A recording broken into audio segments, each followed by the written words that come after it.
The rain pounded against the roof of the old Victorian house as I hurriedly made my way up the creaking stairs. The storm had come out of nowhere, forcing me to seek refuge in this seemingly abandoned mansion. Shivering and soaked to the bone, I stumbled upon a door that led to what appeared to be a bathroom. Little did I know, this encounter would forever be etched in my mind as a chilling tale of the supernatural.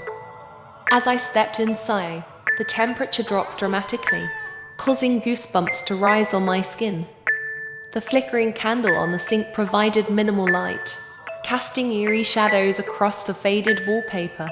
The room was old and neglected, filled with an unsettling sense of abandonment. I tried to ignore the unsettling atmosphere and focused on my need to dry off and warm up. I closed the door behind me and glanced at the mirror, only to catch a glimpse of a pale figure standing behind me. My heart raced, and a chill ran down my spine. I quickly turned around, but the figure had vanished. I dismissed it as a trick of my tired mind, blaming it on the stress of the storm.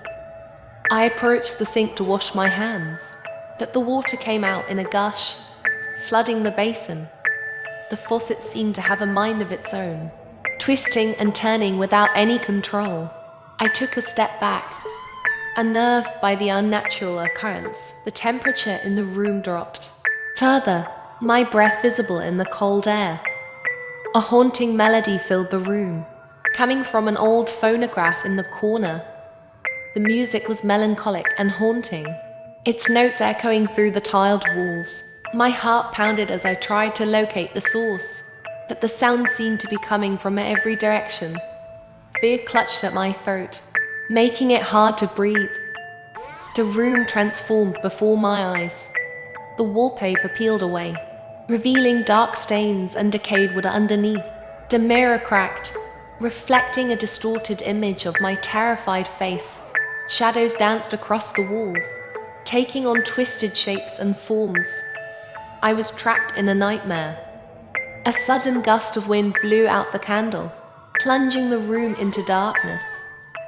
Panic consumed me as I fumbled for a way out. The door I had entered through was no longer visible, replaced by an impenetrable wall. I was trapped in the haunted lavatory. Whispers filled the air, their voices indistinguishable and filled with malice. I screamed for help, but my cries were met with an eerie silence. The haunting melody grew louder, drowning out my pleas. I felt the presence closing in on me, a cold breath against my neck. Desperation fueled my determination. I reached into my pocket, searching for my cell phone. The feeble glow of the screen illuminated the room, revealing the supernatural horrors that surrounded me. Ghostly figures floated through the air, their hollow eyes fixated on me. Summoning every ounce of courage, I made a run for it, blindly crashing into the walls. Each step felt heavy, as if an invisible force was trying to keep me within the room. But I persisted, driven by a primal instinct to survive. Finally, I collided with a hidden door, stumbling into a long-forgotten hallway. The house continued to groan and creak, but the haunting melody had faded into the distance. I ran down the hallway, my heart pounding in my chest.